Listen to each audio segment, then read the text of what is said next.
Maybe Dr. Birx can speak to this. Do you share the President's optimism that in a week we might have a situation where we can say, you know, there's a few hot spots, but much of the country... Well, I didn't say in a week, but I said soon. It's going to be soon. It's not going to be 3 or 4 months, as some people were saying, and a lot of people thought originally, but I would certainly let you answer. And are you worried that some of the cities and states that haven't had the infection yet are lagging indicators and that we're going to start seeing cases? So you've raised two important issues. One, I think you all know a lot of our tests have had to go to hospitals at this time so that we can diagnose people who are at risk, to give them options to get these new therapeutic options. None of these therapeutic options are available if you don't know your diagnosis. So we've been very much focused on that. With adding Abbott, Thermo Fisher, Hologic, and now Cepheid platforms. Cepheid's that new platform that is point of care, but slower.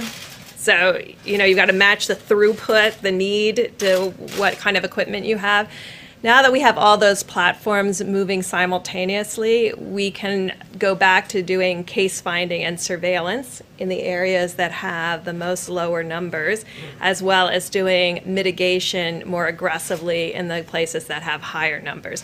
We went out with a very blunt force. I mean, we have to all be honest. We had to do that because we weren't sure where the virus was and where it is going.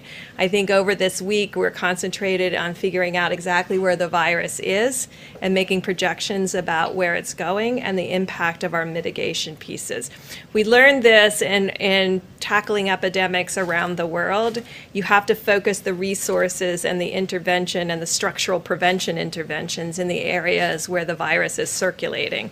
Otherwise, people never understand why you're doing this and they don't have any virus. So it has to be very tailored geographically, and it may have to also be very tailored by age group, really understanding who's at the greatest risks and understanding how to protect them. But there's data showing that in 3 months, as the President said, we won't need to follow these broad guidelines that he's laid The out. only data that we all have, and I think you all know what it is, the two areas that have moved through their curve is China and South Korea.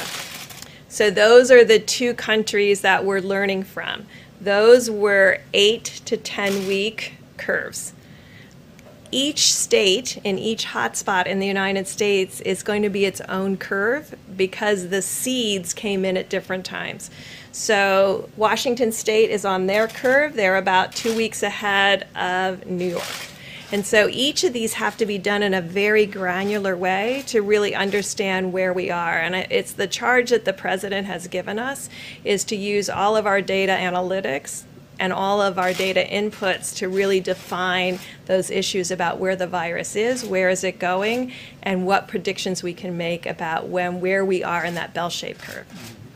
I think that's a great definition, and I will say we're going to be watching our senior citizens very closely. We're going to be watching certain hotspots like New York, and within New York you have areas which are troubling, and we'll be working with the governor and the mayor and everybody else on those spots.